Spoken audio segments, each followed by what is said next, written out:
The flying nun. Now we get Wow. it. There you go. Did she invent the cookies? Is that Sally Fields? Or what's the cookie I'm thinking of? Famous Amos? Not Mrs. Fields, no. She did not make Mrs. Fields Oh, cookies. Okay. All right. Sorry. All right. We've gone down a rabbit hole already. All right. I guess where do we start, Dad? What do you think of Father's Day? Let's start off with there. What do I think of it? Yeah. What are your thoughts on Father's Day? My thoughts on Father's Day is a celebration of your kids. Yep. Oh, Okay. all right. And how happy you are, and Nice. I'll celebrate to that. what a great job you did as a dad. Yeah. There you go. Well, or doing, right? There's still, Yes. do you Still ever stop doing it. being a dad? Do you consider yourself dad still? Oh, yeah. Yeah. How? 100%. Jason, he was much just fathering easier- you 2 seconds ago into getting your ass in there to see a doctor about your sleep apnea. Yeah, I'm not going into a doctor. Fuck, they don't know what they're talking about.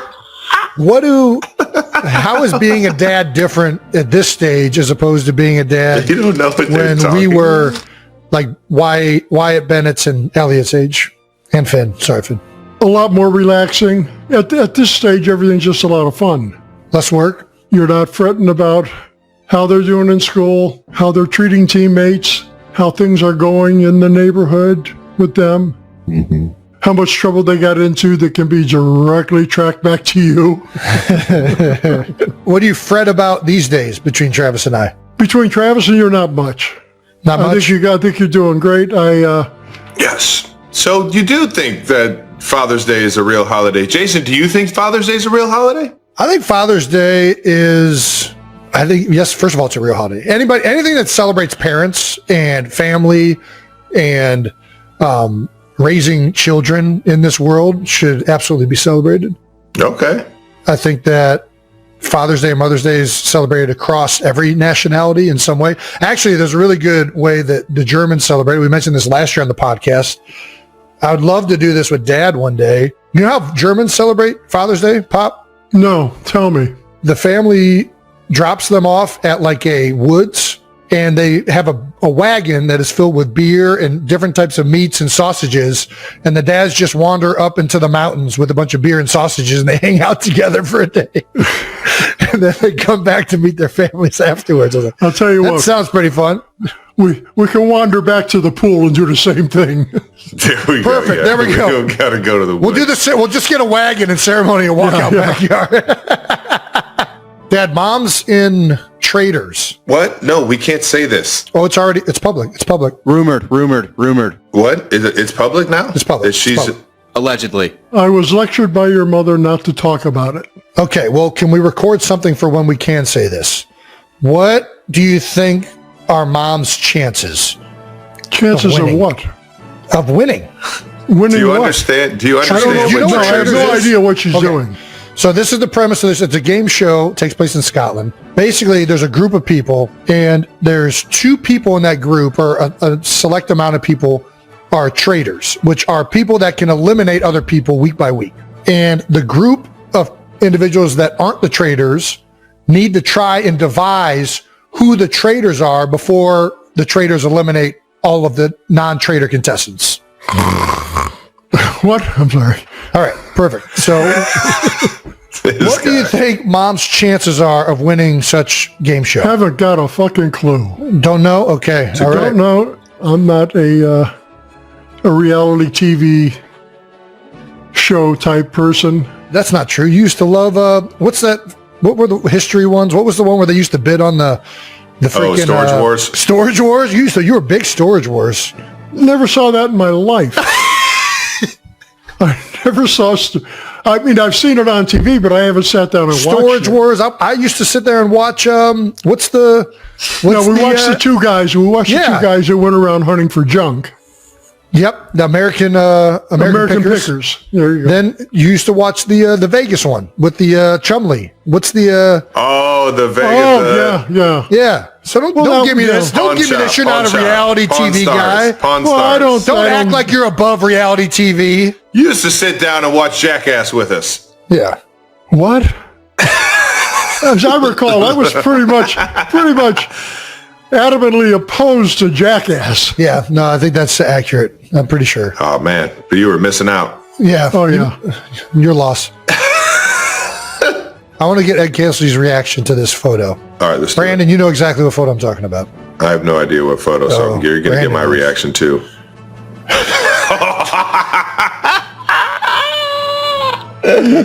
No. Did somebody actually do that? This is tattooed on a woman. I think her name is Lauren's arm. This is a bet that somebody lost, and they have this tattooed permanently onto their Permanently? forearm. That's not a henna? Well, I mean, I think you could take them off these days, but no, I think that's an actual tattoo. Oh, what do you think? Immediate reactions. Immediate reaction? Yeah. Fucking loony. What else can I say? It's provocative. I saw that on social media, and that's a cringeworthy. Cringe? even without it being on somebody's arm, just the picture itself. I've never heard you use the word cringe, so this is a new territory. I think it's pretty. I've never seen anything that. Well, It's made you feel like that, huh? yeah, that's right. That's right. I don't think I look half bad, if I'm being honest. I think they did me a solid. This might be the best you've ever looked. You could take that off the screen now. All right, fair enough. Have to ask Kai that one, though. All right, let's get to some Heights Hotline, man. Let's get to the fun stuff, baby. We're going to listen to some voicemails, Dad, that our viewers and listeners have sent us asking for parent advice. And normally Travis and I answer them, but we always wish you were here to do this because we know you would answer them far better than we can. Yeah. This one is titled Unwritten Rules with Dad. Hey Jason, hey Travis, huge fan of the show.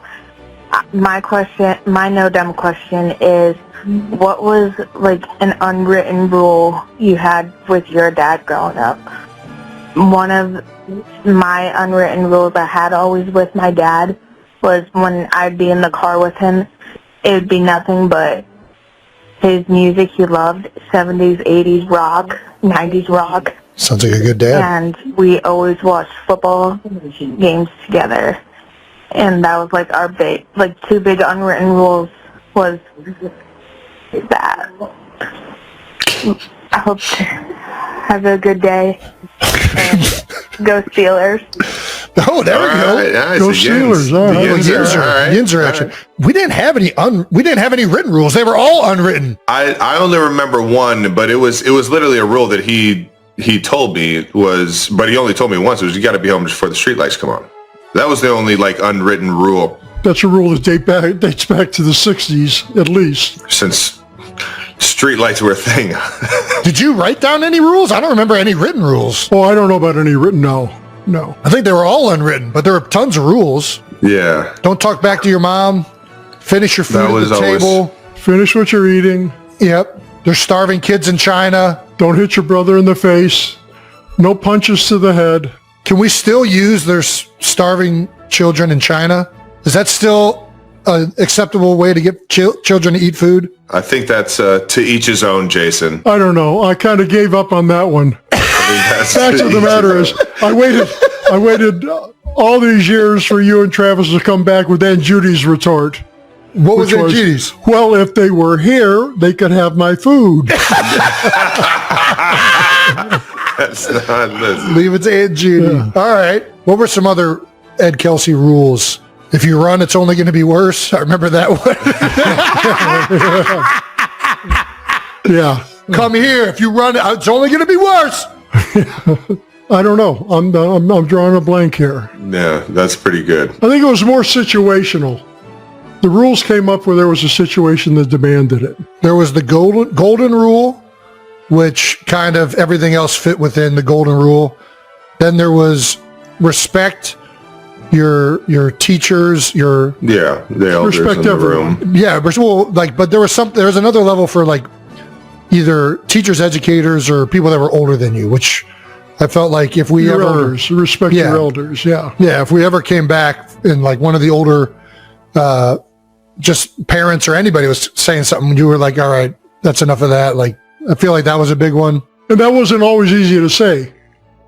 And the reason I mentioned it is how many of those parents or elders were just full of shit? Yeah, I know. But you're just trying to keep your kid quiet and get out of there. Yeah, but the chances are your kid is full of more shit than the elders are, right? No?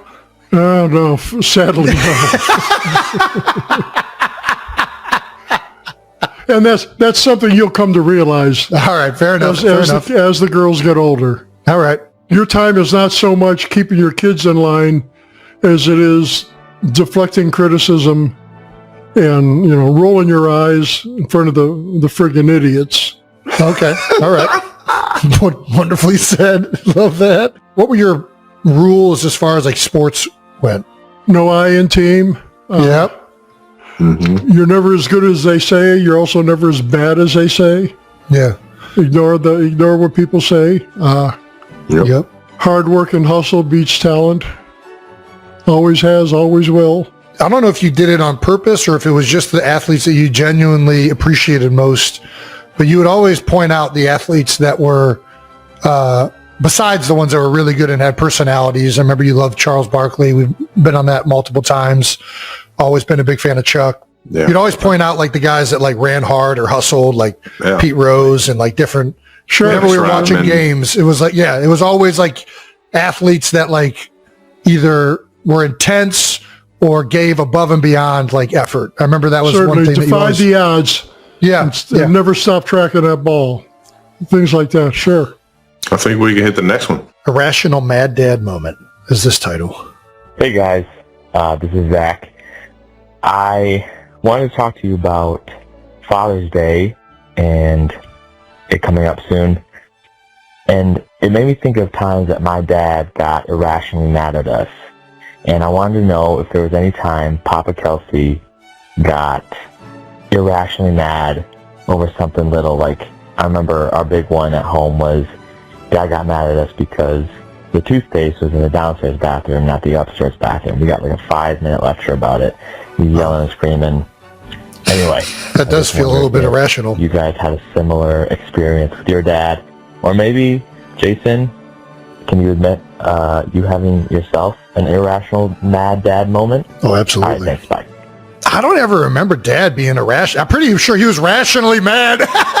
You should have been there when Travis put the hand lotion in the shampoo bottle. I mean, that's pretty rationally mad, though. Pretty rational. You put some hand lotion on your hair. When you came down the steps and your hair looked like it was glued together, like you had just washed your... Looked like Cameron Diaz out of, what is that movie? Fucking ridiculous. I looked at you and I was like, oh shit, what did I do? Yeah, Travis looked at me and boom, he's out of there. Yeah, looked like Cameron Diaz from Something About Mary. Surprised he didn't go right through the screen door when he ran away.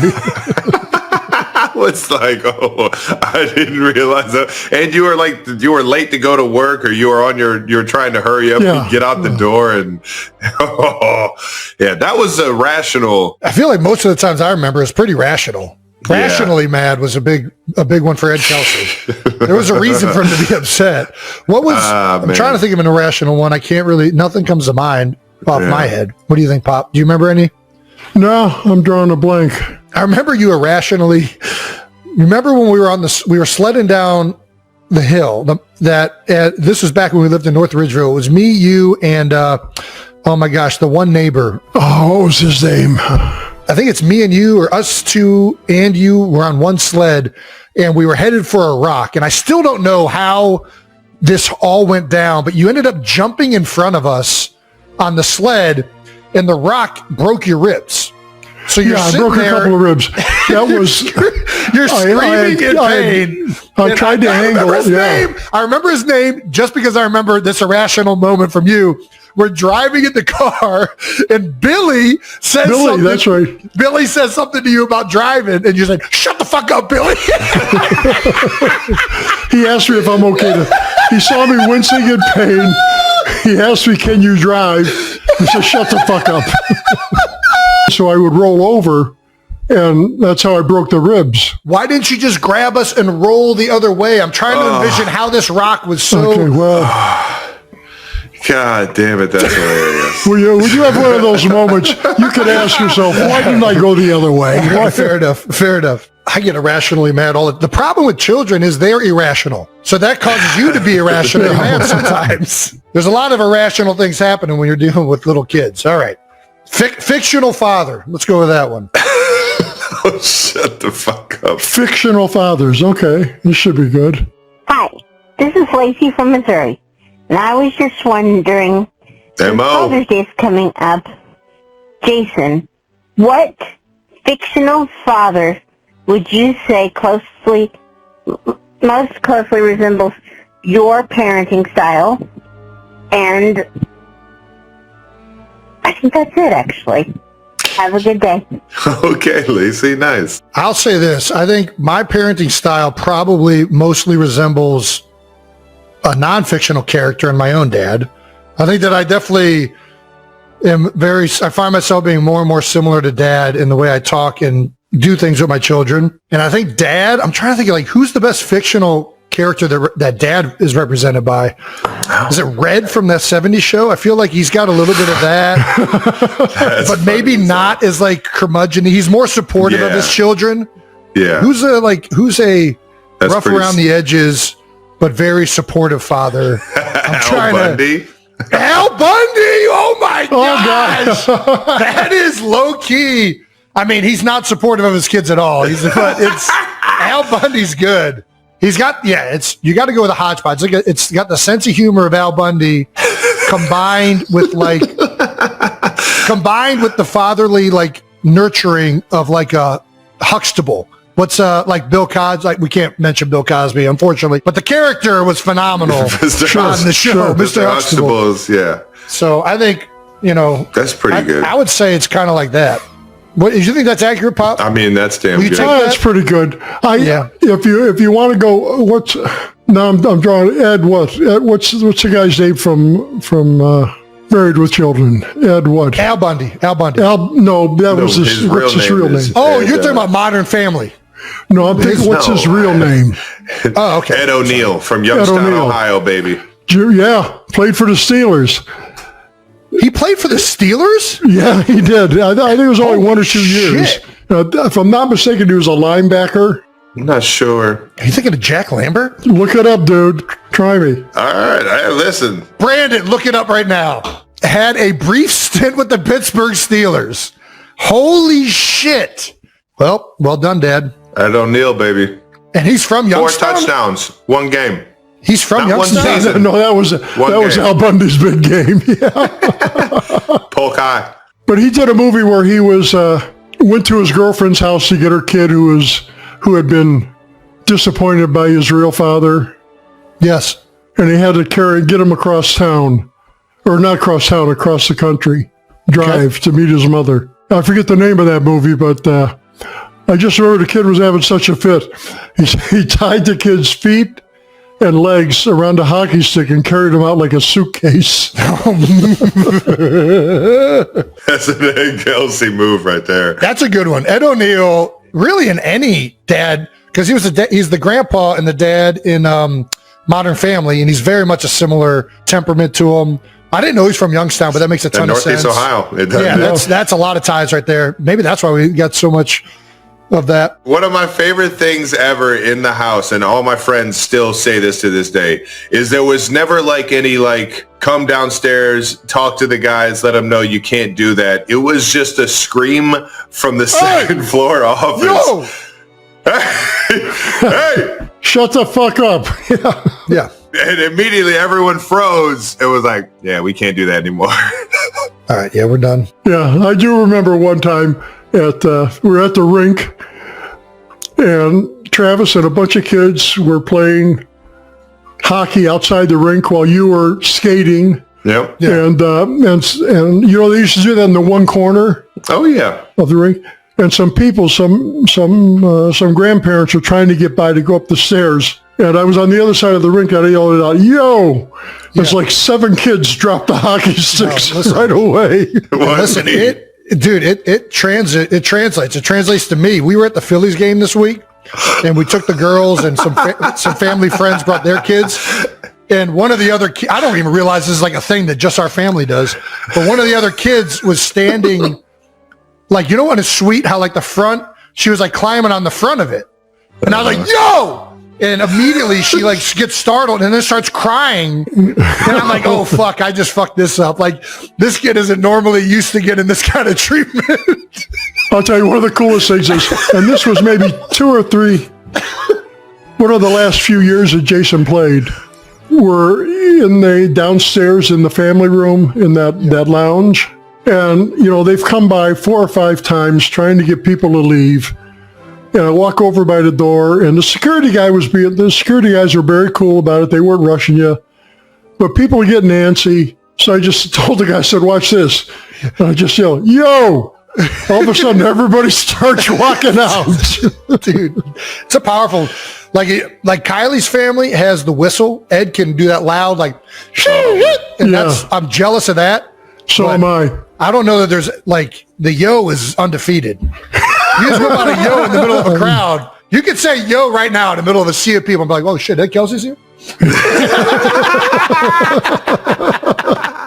Let's get to one more. That was a dadism, if I'd ever heard one. Let's listen to one more of these things. MJ from LA here. I'd like to know, what is the best piece of advice your dad gave you about dating, sex, marriage, and parenting? And also, what is the worst piece of advice he's ever given you? Thank you and love the show.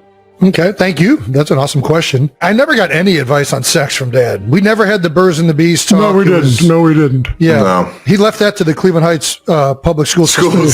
Yeah, the hell class. I lived without it. You can too. Mr. Hoon and Robolowski, Coach Robo taught us about sex. And Coach Jones, Mike Jones was and Coach Jones, that's right. What were the other ones? Dating. I remember I was trying to figure out how to get a girl to think I was funny or cool, and in like early middle school, like maybe like 6th, 7th grade, maybe might even been younger than that. Dad had this funny way of like, hey, just be her friend, just be cool with her, just be, she doesn't like you, pretty girls all hang around pretty girls. Yeah, that's right. Yeah. You met Dad. Yeah. How did you and Dad meet? I don't even know if I know this. I really don't even know this, Mom. This is breaking news. How do we not know this? Okay, we were at Fagan's. Yeah, Oh, there's a bar in the flats. Jason, you've never been to Fagan's? I don't think so. Don't they sell perch?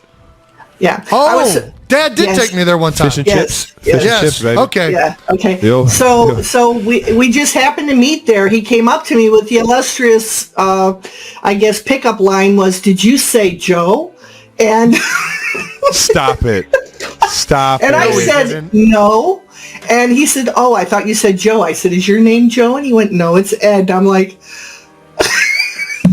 what's yours? but that's okay. Wow. That's okay. We ended up, chatting. The halls were there. I think Browse and even Cece was there. So everybody was having fun after work.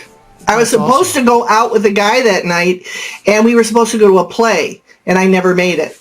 Your dad and I talked forever. You stood him up? You stood I that did. guy? How could you do that, Mom? Sometimes it sucks to suck, man. Yeah, it was meant to be. It was meant to be. It's just the way it was. Yeah. I've been there. We all bounce back. He'll be all right. I'm sure he's doing just fine. Yeah. Probably never took another girl to a play, though.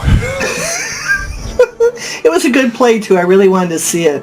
I think it was Chicago, I think, or something like that. Chicago!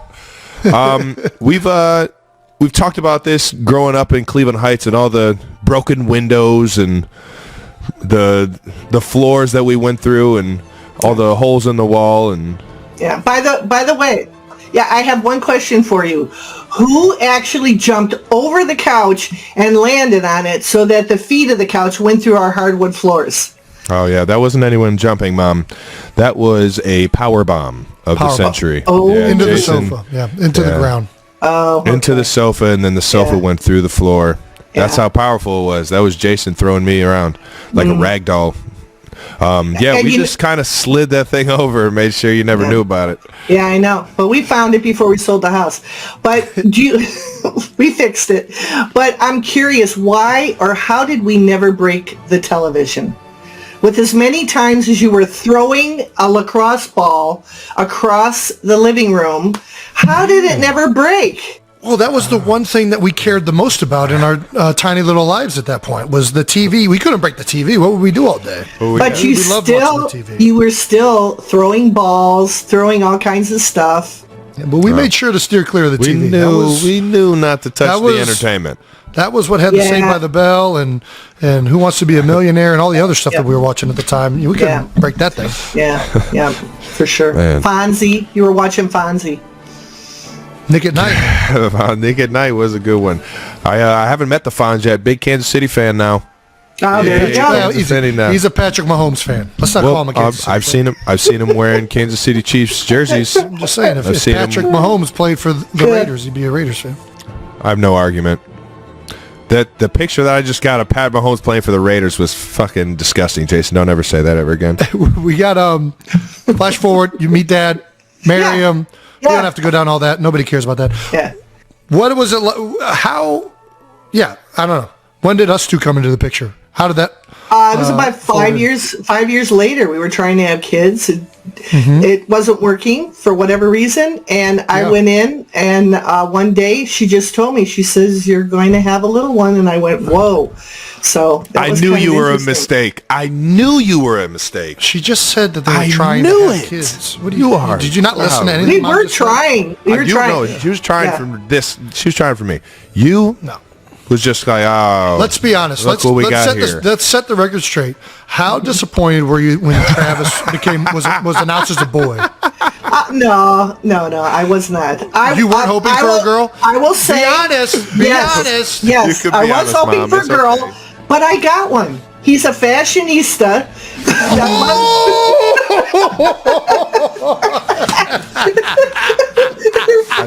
I see where this is going, you two. And a dancer. And a dancer. There's a lot of. I see it now. No. I'm just teasing. What was Travis's name going to be? I was about to say, was it Tracy? No. What about? And I have a little thing. You remember you guys were saying that I named him after the fat kid on Overboard? That's what I thought you named me as. Okay, there was another Travis on a soap opera during the day. A soap opera? And I just thought he was the most gorgeous man in the whole world, and I named you after him. So you told Dad. Time out. I'm going to hold on. You told Dad that you liked the name Travis off of a fat little kid from Overboard, but secretly you had a man crush going on, and that's who you named him after. Yep. That's so terrible. How could you do that? Oh, well. No, I'm joking. Speaking of Dad, okay, so you both raised us. Yes. You were married. How long were you guys married? 23, 24 years, something like that. 25 maybe. It's a long time. Yeah. You eventually ended up divorcing about what? Maybe 10, 11 years ago. You were just getting into at the end of college. It was like right at the end of college. Yeah.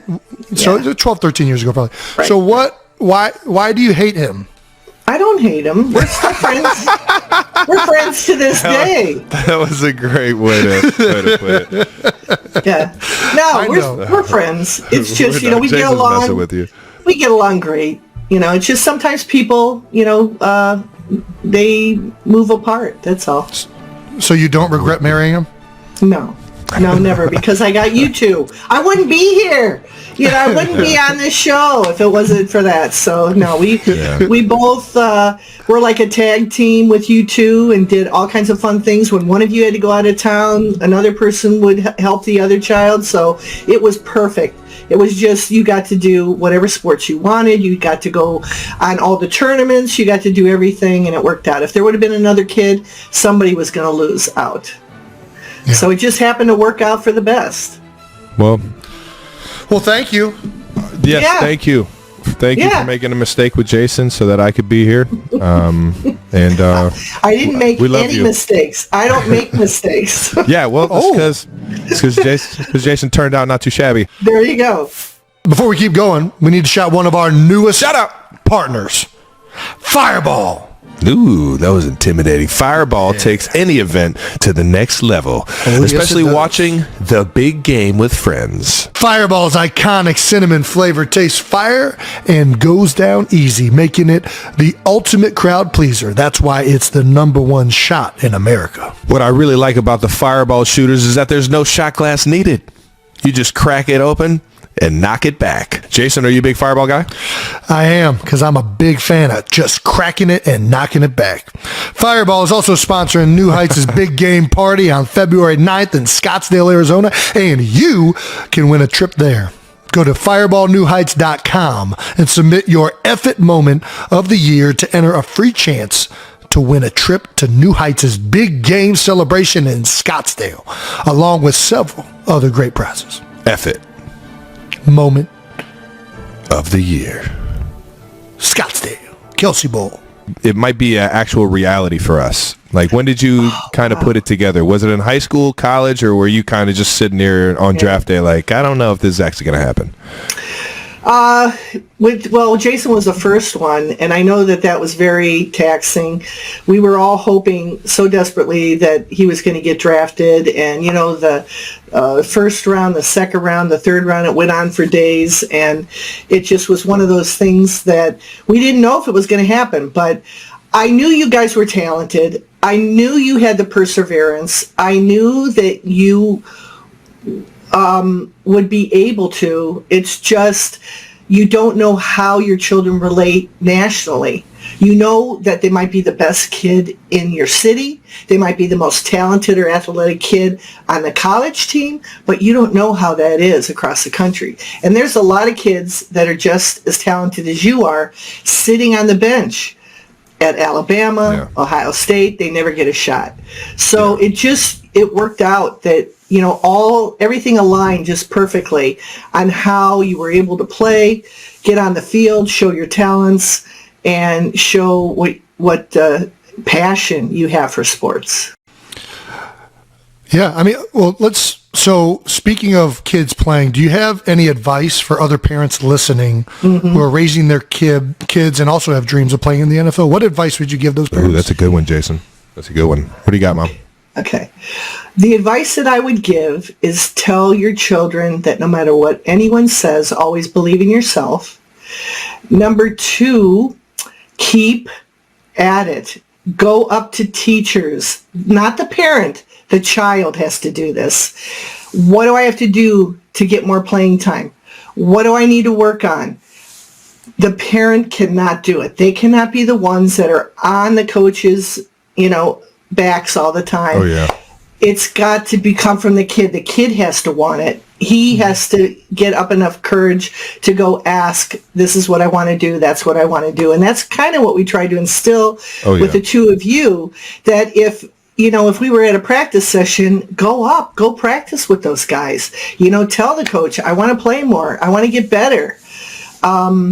That's basically we were definitely more curious than a lot of the kids growing up, but I think we both commend you and Pops, because at least all of my head coaches and coaches on every single sports team that I had, especially all the travel leagues and all the community leagues, they all said how much they love you and Dad for never complaining to them about playing time or why we're not getting certain looks or certain opportunities. You guys kind of just let us go out there and have fun, and our curiosity and our drive to have that fun on whatever playing field it was, because we loved playing every single sport growing up.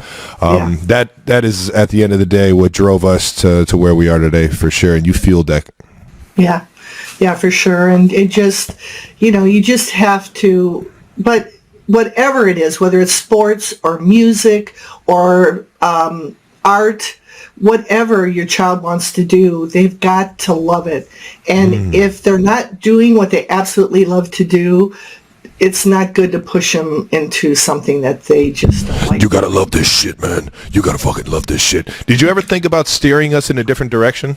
Like away from football? Like, did you ever see Jason doing something non-sports related, like playing saxophone, and be like, dude, that's your ticket? No, I I just supported what you came to me and said you wanted to do. We tried to make sure that you had that opportunity. There was sometimes we couldn't. I don't know whether it was both of you or just one of you said you wanted to go to Canada and be a hockey player. Yeah. And I'm like, I'm not letting somebody else raise my kids. I'm sorry. that would be me. It was I was in a tournament in Niagara Falls in 8th grade, and Dad got approached by I don't know if it was a scout. It's probably a scout from junior leagues up in Canada, just checking out talent in this tournament that we were playing in. And we weren't playing the highest level at that time. We were playing kind of like community league hockey, AA hockey. There was AAA, and then there was, I think, one more division that was like kind of like more talent than what was in our league. But they said that the traditional way of trying to get to the NHL is in high school. You go and play juniors in Canada. And I looked at Dad. I was like, they think I have a chance? Like I could go to the NHL. Like it was like the coolest day of my life. Like, what do they see? They see something in me? I could go be an NHL guy? And Dad looked at me and said, you think that you're going to go to school up in Canada? You can't even go to school in America. You think you're going to listen to some other family tell you to go to school? I'm just like, there's no way. And you're right. Fine. I'll just go to Heights. Yeah, and your luck, you would have went to Quebec and you would have had to speak French. Oh, don't you start that one, Mommy. We all know French wasn't my forte. No, it was not. No. Yeah. What do you think we would be doing if we weren't playing in the NFL? Both of us.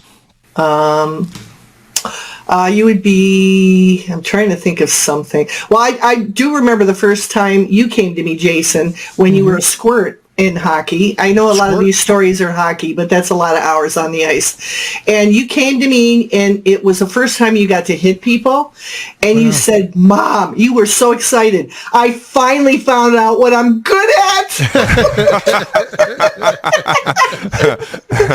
Nice. So, I've been searching. A lot of soul searching as a squirt. But really, I'll tell you, I think it's in your mindset that whatever you put your mind to, and I think you've proved it this year as in previous years, whatever you want to do, you will be good at. Well, you instilled that in us, Mommy. Why don't you tell your side of the Charles Barkley story, because it's a little bit funnier on your side. Growing up in Cleveland Heights, on how I love to tell everybody what I thought my name should have been at the time. Yeah, no, it's just I was at the block party. We had block parties in Cleveland Heights because the houses were so close together. Shut down the streets. You get a permission from the city hall, and you would put like tables out and stuff like that. And we would put out the basketball hoop out in the middle of the street, and kids would just have a blast, and we would eat and everything. And so I'm sitting down and talking to my neighbors, and they're like, and I didn't know them very well because I worked during the day, so I didn't meet some of the moms, but it was like, so they said, there's this great kid named Charles. He is the coolest kid. He's so funny, and he's really talented. I'm like, really? Who's that? And they're like, he's over there. And I said, what a rapport. You said his name is Charles? I said, that's Travis. He went, no, he's Charles. And this was for weeks. You were telling everybody on the street that your name was Charles. So I knew you wanted to be him. And that was something that, and I said, no, your name is Travis. I know you don't like it, but you will when you get older. It's not a common name, so. CB34, man. Big Chuck. I still want to be you, Chuck. There you go. I still want to be you. It's been so cool getting to know him, but that story is it's definitely one of the awkward ones that I can always kind of just sit here and be like, yeah, I was just out here blatantly lying about my name. What do you think people listening don't know about being a parent in the NFL that's kind of interesting? Like, obviously you just talked about Miss Bosa, or the Bosa's mother, becoming do you parents like become friends on teams? Do you guys team up like that, or tell us a little insight on the parent life in the NFL? Yeah.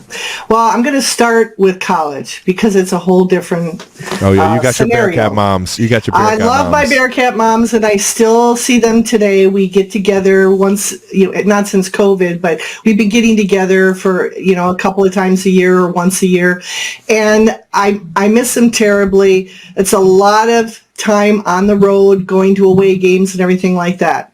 When you get to the NFL, your children are adults. And they're dating people, and they're married to people, and they have their own children. And as much as they like to see you every once in a while, they don't want you there 24/7. So the one thing that I miss the most is just being able to talk to you. It feels like when you left the house, I didn't know that you would be gone forever. Man, yeah, I don't think any of us did. No, and I it's don't think any of us did. And and Mom, you're more than welcome to come over here whenever. I'm not dating anyone, nor do I have kids, so you can. I got a room for you over here whenever you want to stop by. Sounds like you don't need her. We need Mom. We need Mom over here. Touche. I'll come out to Philly then. Yeah, but no, I think that's the hardest part, and I think you guys have found out too, that especially with the podcast, that you've been able to talk to each other more. You're so wrapped up, and the NFL is so demanding on a daily basis that there's sacrifices that have to be made.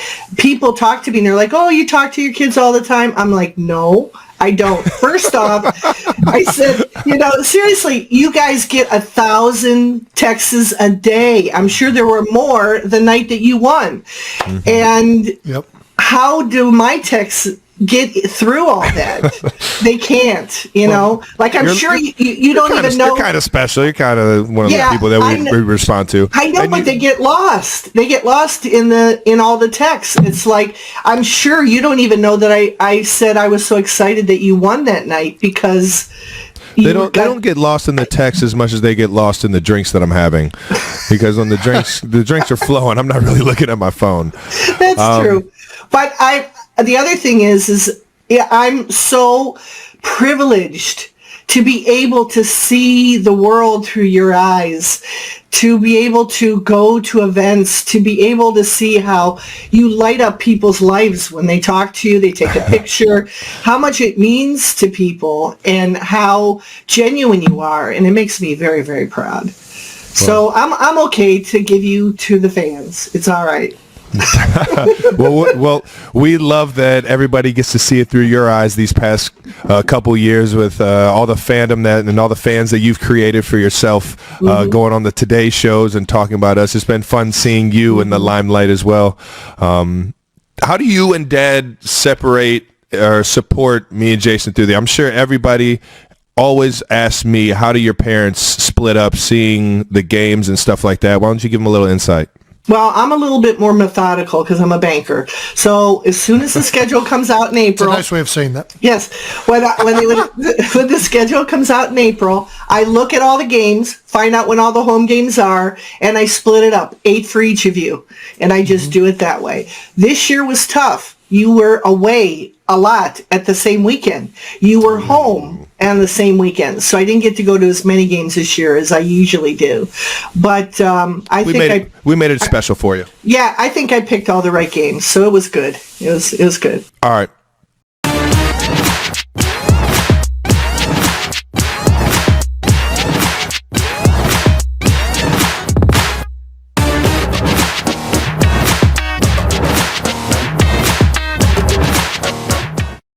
The last question that people have to know as our mother, do you support signing babies? Dolls, yes. I do. You don't support signing actual babies? No. Another for the good guys, man. So in other words, you're in support of us. You're in support of turning down babies. No, you from don't. That young of an age, just shutting them off. No. I don't think you should ever even put a Sharpie on an adult. I'm not into tattooing, so no. Sharpies are not tattoos. Did Travis and I ever do anything? It's defacing your body. No. Did Travis and I ever do anything grosser or more gross growing up as babies? Oh man! Well, you did take a hairdryer one time and hit me over the head, and I saw stars. I think you were Jason? about. Yeah, I think he was like 4 months old, and we were sitting on the couch, and I had my hairdryer just sitting on the end table, and he picked it up and he went whack. So you got both of us. You got your dad and me with different things. So no signing babies. All right, that's fine. That's just the way I feel. But well, I have a couple other questions I want to get to. So a man, I forget what publication he was with, but he got the Grandpa Blaylock story out of me. Yeah, that's okay. Why was Grandpa actually charged with treason? No. And what's the story? What can you give us the actual story? What reporter got this out of you? I'm trying to remember which one. I think it might have been the Washington Post, or I forget what it was. How did they find this out? Well, they were asking me about the quote that Grandpa gave me, and then I gave him the whole background about how this guy actually, he wasn't a great grandpa, but he was a great grandpa in the right moment. But yeah. Is that fair to say? Am I generalizing with was Grandpa a good person? Grandpa was Grandpa was a narcissist, number one. He named me Donna. So that's one check for bad person. He named me Donna, and he named his son Don. So he's got both of his kids named after him. So there you go. His name is Donald Blaylock. Yes. For those of you. So anyway, it's one of those things where he was a wonderful human being. He got me to college. He paid for it. He raised me. He didn't believe in you. You just said he didn't believe in you. No, I know. Eventually, he came around. Okay. After you proved it to him. You had to prove to your own father that you could do something. Yeah. And I think he told me when I was 40, he says, I never knew that you would make it in business. But anyway. This is 2 check marks in the bad guy category. We got narcissist and not believing in his own daughter. But I'm going to create a tally right now. Jason. Bad grandpa. Good grandpa. I'm waiting for the good. Yeah. Well, anyway, he was a funny person, but all right. I'll give him. I don't think funny people necessarily makes you good. I don't think funny necessarily means good. Yeah. But because he's got so many in the bad category so far, I'll give him a check mark for funny. Well, basically what happened is he was upset because he was a salesman. They weren't selling the product to clients anymore. He decided he could do it better. So technically it was industrial espionage. He was stealing plans that they had already thrown in the trash. But he shouldn't have done that. It was wrong. He got arrested, but he was never charged, and he wasn't selling secrets to the CIA or to Russia. So no. So he's a thief. Yes. Well, that's all right. That's fine. I got to put that in the bad category, Mom. No, I don't want to. What? Why is that a bad thing? A thief? You don't steal things. Bad. Stealing's Y'all don't bad. be stealing? This brings up a great story. God, I'm so glad we got on the topic of stealing. My brother, I don't even know if you know this story, Mom. Travis and I were walking around. What was the grocery store? Zigarras. And you know how they had the candy that was sitting out and you could put it in a bag? Ladies and gentlemen, I am not the only person that did this. Let me finish the story. And you would weigh it at the end and you would go and pay for the candy. Yeah. I am walking through Zigarras and Travis is just taking candy out and eating it right on the spot. I'm like, dude, what are you doing? And he's like, oh, don't act like you've never done this. I'm like, I have never done that. What are you talking about? Well, unfortunately, he's similar to me because I did that when I was a kid too. Well, it sounds like you and Grandpa are all in cahoots. There you go. No. All right. Look at us now. All right, so he wasn't charged with treason. No. Well, are you sure? That's good to know. No, he never went to jail. He was charged. He never went to prison. He never went to prison. No. So he was charged, not convicted in a court of law. No. The worst thing that happened was he had his pension taken away. That was about it. So. But he did help out the Russians. I don't think so. Which really, I don't want to get political. He did. That's where he sold it from. And not only did he help the Russians, that's where he met Stoya, right? Zoya. Oh my God. Zoya. Oh my God. Well, that's another thing. Your father's been married 5 times. Charming man. He's been married 5 times. Charming man. Was he faithful to all of these women? Of course not. He's a narcissist. I'm putting it in the bad category. Another one in the bad category. And the other is filling up the bad category. and the other thing is that he just you had an uncle that was 2 years older than you, Jason. That's right, James. Yeah, who's now in China. 2 years older. Time out. So we've established Grandpa is a thief. Mom's a thief. Travis is a thief. Was James or was he not charged with treason in Korea? It wasn't treason. Well, they made him leave the country, didn't they?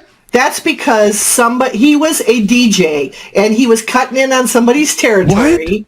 Yeah, oh, James is a DJ in Korea. Yeah, he lost a lot of weight. He became. He was over there K-popping. He's over there K-popping. That's right. He was starting K-pop. Yeah, this whole time. Yeah, so he was a DJ over there. So he was taking people away from another bar, and so this guy went and put. That's not illegal. I've heard nothing that would get you. It is if you're an American. No, he put marijuana in his room. So he's a drug dealer? That's what they tried to pin on. He's an international drug dealer. Let's be honest. Marijuana, I'm okay with that. Yeah. So I'm sure it was just marijuana, though? I don't know what it was. So I'm waiting for more good things from Grandpa's side of the category. Did he love he was a good dancer. Oh! Very I good did dancer. not know that. Yeah, very good dancer. That's where Jason gets it. Yeah. I knew it. And but no, there were a lot of good traits. He was a good friend to a lot of people. In my high school, there was a girl. Her family could not afford to get her senior pictures, so my dad paid for her to get her pictures. He thought everybody should have their senior pictures. So he had empathy. He had empathy. I'll put that in the good category. Yes, he did have empathy. He's still trailing, but I'll put that. He's empathetic. Yeah. All right. All right. Speaking of, you got to say good athlete because we get our athletics. He was a good athlete. That comes down to good or bad person, but you know what? I'll give it to him. All right. Yeah. I thought we were just naming his positive traits. Yeah. All right. That's enough of ragging on Grandpa. He can't defend himself here. No, it's probably not fair. He's since moved on. Yeah. He was a great grandfather for me at a really important part of my life, and it sure meant a lot. So I know he. Jason, to those who haven't heard the story, why don't you give him it real quick? We haven't told that story here. No, we have not. Yeah. So how often did Grandpa come visit us growing up? Well, he was raising his own child, so I know. I'm just saying we barely saw. We had an uncle that was 2 years older.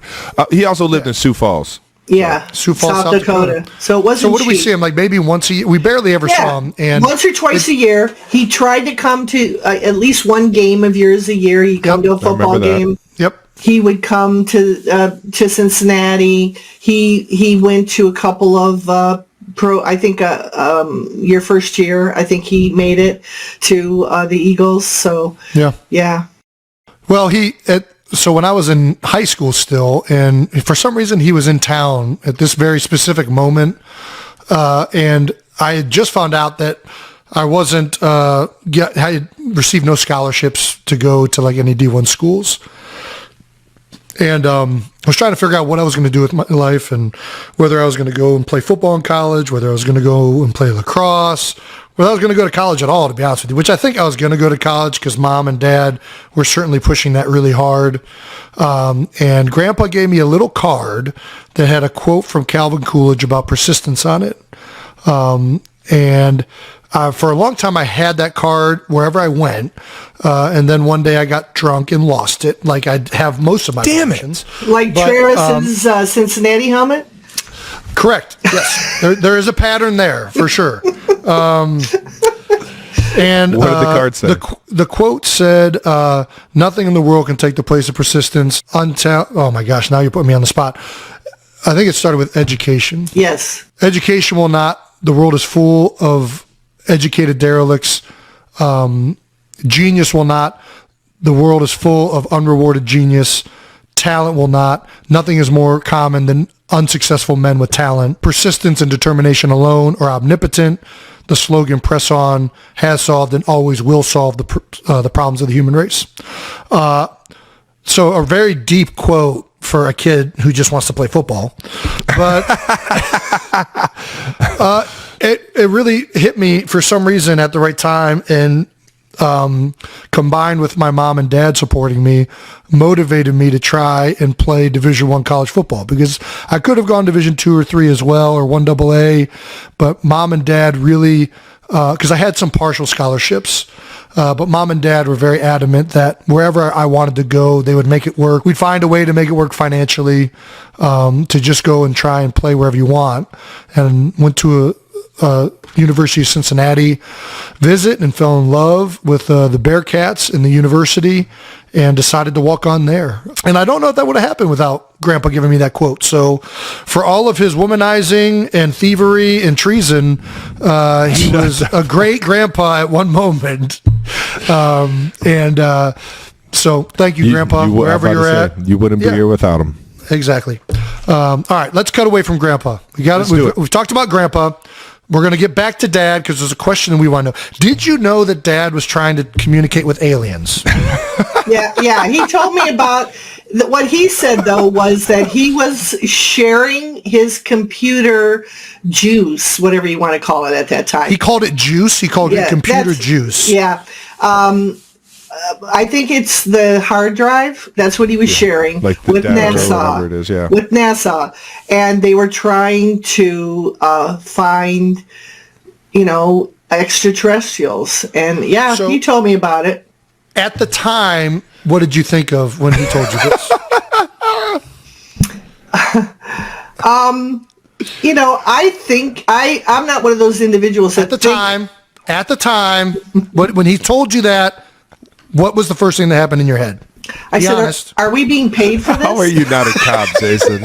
How are you not a cop, dude? You are unbelievable. But the funny thing is, now you believe in aliens. Like you She was always on board with aliens. Not just that she aliens was always are on out board there, with aliens. Not just that aliens are out there. You believe that aliens have been to the planet Earth. Yeah. To the planet Earth. Yeah, they're here, Jason. Yeah, I can't believe that we're the only ones in the universe, that we're so...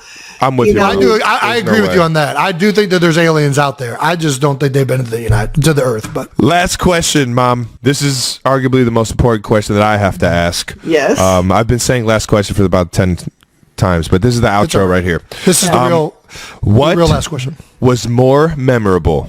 Mm-hmm. Our birth, our draft, or our Super Bowl this year? Ooh. Our first Super Bowl, it says. Oh, our first Super Bowl. I'm sorry. Yeah, man, that's rough. Which one do you remember the most? Well, through the births, I was so excited. No, your birth was... You're also drugged. That I wasn't really drugged, but I had a, what do you call it, epidural or whatever. Epidural. So yeah, so you're not really drugged, but that's fair. You're just can't feel anything. So but that's how I play football. Yeah. So anyway, it was, I don't know. They're all such wonderful things. Each time you win a game or you do something like when you played the saxophone on at Severance Hall, anything like that, whenever you do something like that, it just brings me pride and I cry. So I'm a crybaby, so that is what it is. So you've always made me proud. Yeah. You've always made me proud, and it's there's a few things that we probably aren't proud of, but don't we all have that in our background? Yeah.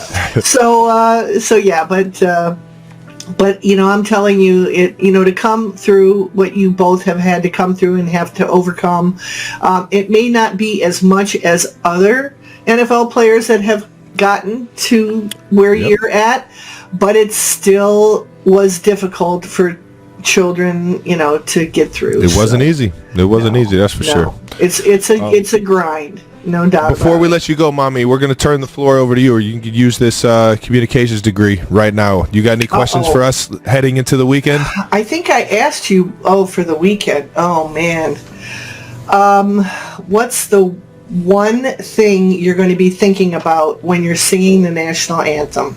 Oh my gosh, you're gonna bring me to tears. That's always when I have my moment of appreciation, of gratitude, of just being thankful for all the people that have been in my life, and how, man, I'm choking up right now. Yeah. It's just a cool moment to sit there and look at all the fans in the stadium and know that, you're about to go out here doing something so much fun in front of the people that you love, and in front of the people that helped you get to where you are in life. And that's what I always think of when I'm listening to the national anthem. It's my one moment to reflect on everything and be appreciative and know that you're watching.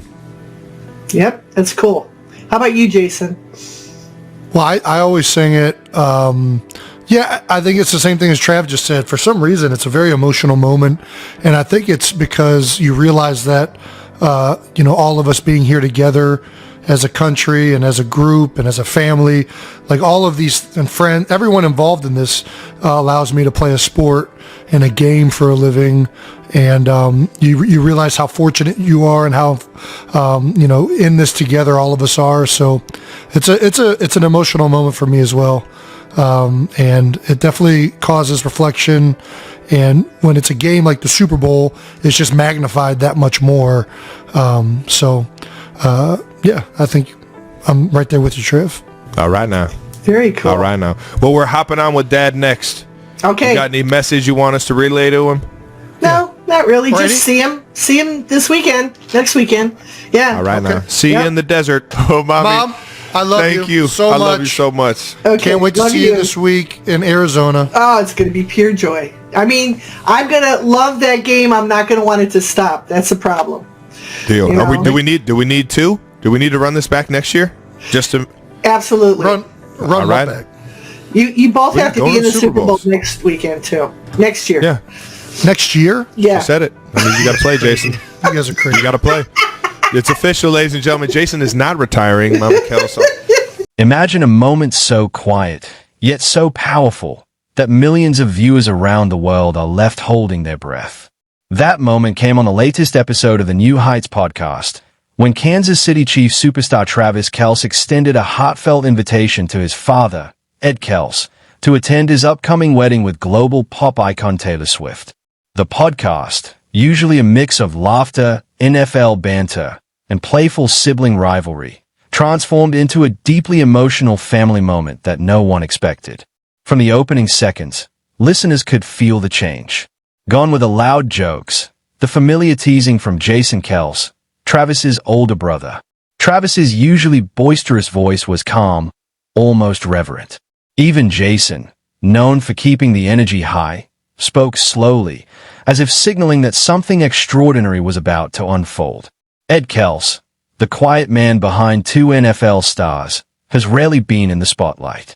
For years, he cheered from the stands, drove hundreds of miles for his son's games, and lived life in the background, never boasting, never seeking recognition. Jason has said multiple times, Dad wasn't a man of many words, but when he spoke, we all listened. That humility, that steady presence, made the upcoming moment all the more profound. As the episode unfolded, Travis hesitated, uncharacteristically. He took a deep breath, his voice softer than usual. Dad, I've never said this before, at least not on air, he began. Jason went silent. The studio itself seemed to hold its breath. Travis continued, I know you don't like grand gestures, but there are things I think need to be said. And then came the words that would ripple across social media and hearts alike. Dad, I want you to be there the day I marry Taylor. No formalities. No mention of the venue, the date, or the wedding details. Just a son speaking from his heart to the man who raised him. Ed's reaction was a study in restrained emotion. He didn't cry out loud, but the silence was telling. His voice trembled as he finally spoke. I don't know what to say. Being invited like this means more than you think. For the first time, the world saw Ed Kelce's vulnerability, a man who had always been strong, now quietly overwhelmed by love, pride, and the enormity of the moment. What made it even more touching was Ed's words about Taylor Swift. Not as a global superstar, but as family. Taylor is a kind girl. The way you talk about her, I know you're in the right place. Social media erupted with praise for this simple, heartfelt acceptance, with fans calling it one of the most genuine moments in celebrity history. Jason Kelce, who witnessed it all, admitted on the podcast, "I think this is the first time New Heights left me speechless." He looked between father and brother, marveling at the gravity of the moment. Games, trophies, and NFL milestones had all been overshadowed by this simple, beautiful gesture of family love. Travis had wrestled with whether to share this on air, but ultimately, he chose the podcast where it all began, with family at its core. This wasn't just a family moment. It was also a reminder of Travis Kelce's broader journey. From NFL glory to Hollywood cameos, including his role in Happy Gilmore 2 with Adam Sandler, to his high-profile relationship with Taylor Swift, Travis has always balanced career, fame, and personal life. Yet, despite all the spotlight, he never forgot what mattered most: family. As the podcast concluded, listeners were left with a mix of awe and inspiration. The emotional resonance of Travis's invitation transcended sports, transcended celebrity gossip. It reminded us that no matter the fame, accolades, or success, some moments, like a father being invited to his son's wedding, are priceless. And for fans, the story doesn't end here. Travis and Taylor's wedding is set for summer 2026, right around NFL training camp. Speculation is already swirling. Will Travis return to the field or focus on life beyond football?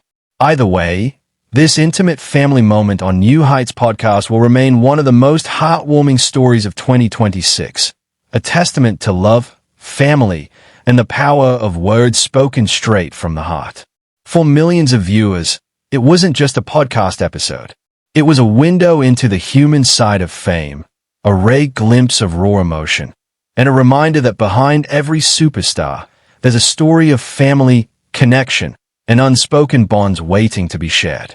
It was a morning like any other for fans tuning into the New Heights podcast, but what unfolded in the next hour would be talked about for months.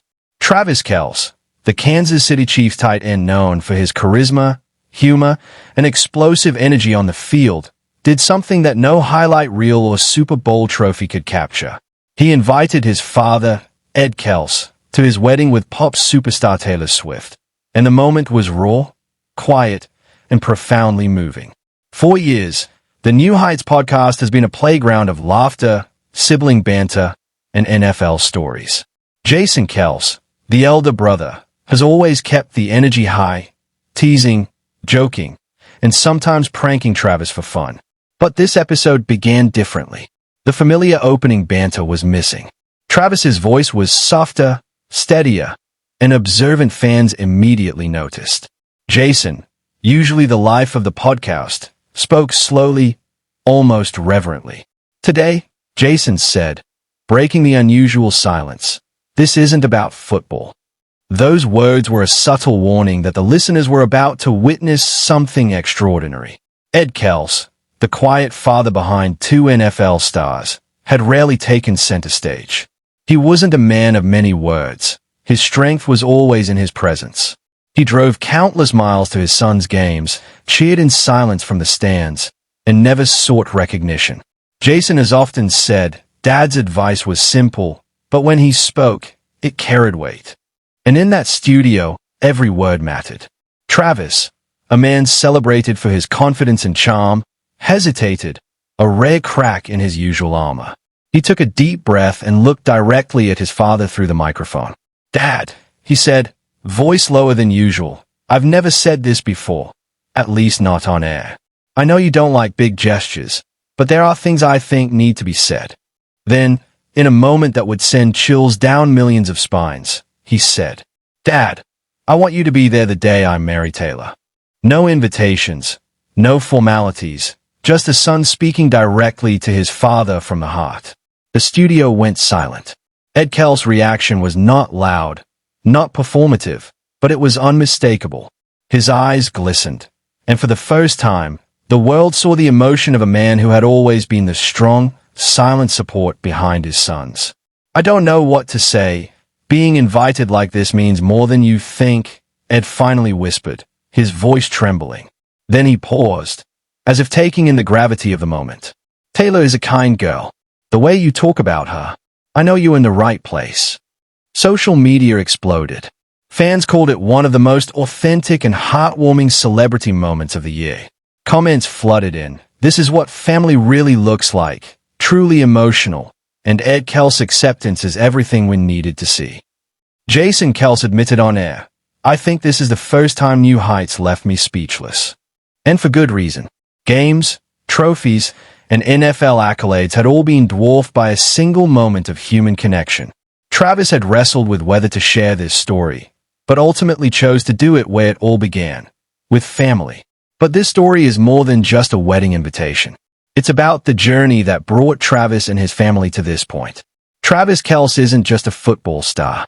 He's a man whose life has been filled with milestones, multiple Pro Bowl selections, 3 Super Bowl wins, and a growing presence in Hollywood. From hosting Saturday Night Live to making a memorable appearance in Happy Gilmore 2 alongside Adam Sandler, Travis has managed to balance fame, sports, and now, a high-profile relationship with Taylor Swift. Despite his accomplishments, Travis never lost sight of what truly matters, family. He's been a son, a brother, and a future husband, all while navigating the intense scrutiny of the NFL and Hollywood. Ed Kelce, the man who quietly shaped his sons' lives, finally received the recognition he deserves, not for fame or fortune, but for love and dedication. Taylor Swift, meanwhile, has been no stranger to the spotlight. From a teenage singer-songwriter in Nashville to a global pop icon, her journey mirrors Travis's own rise to prominence. Both have faced intense public scrutiny, relentless schedules, and the pressures of being at the top of their respective industries. Yet, in this intimate moment on New Heights podcast, fame and fanfare melted away. It was just a family, sharing a deeply personal milestone. The emotional intensity didn't stop there. Travis's decision to air this moment publicly also highlighted a rare vulnerability in the Kelce family. Known for their humor and confidence, the brothers allowed themselves a pause, an acknowledgement that life isn't just about career highlights, but about the connections that define us. Fans quickly connected with the story on a personal level. Many shared that it reminded them of their own family moments, small gestures that carry immense meaning. Some even compared it to cinematic scenes, where the most powerful moments are often the quietest. Looking ahead, the upcoming wedding of Travis Kelce and Taylor Swift is already one of the most anticipated events of 2026.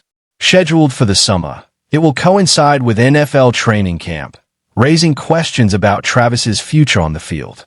Will he continue his NFL career, or focus on his life with Taylor? His legacy is already secured, but this intimate family moment suggests that personal milestones may now take precedence over career highlights. Even in the NFL world, this story resonates. It's a reminder that athletes are not just statistics or highlight reels. They are sons, brothers, and fathers, navigating life just like anyone else. Travis's gesture to Ed Kelce is proof that behind every public triumph, there's a private story, a family, and a heart that yearns for connection. As the episode concluded, listeners were left inspired, emotional, and reflective. Millions took to social media, sharing clips and screenshots, praising the heartfelt conversation. Travis Kelce's invitation transcended celebrity gossip. It became a universal story about family, love, and the small, unforgettable moments that define a lifetime. This is more than a podcast episode.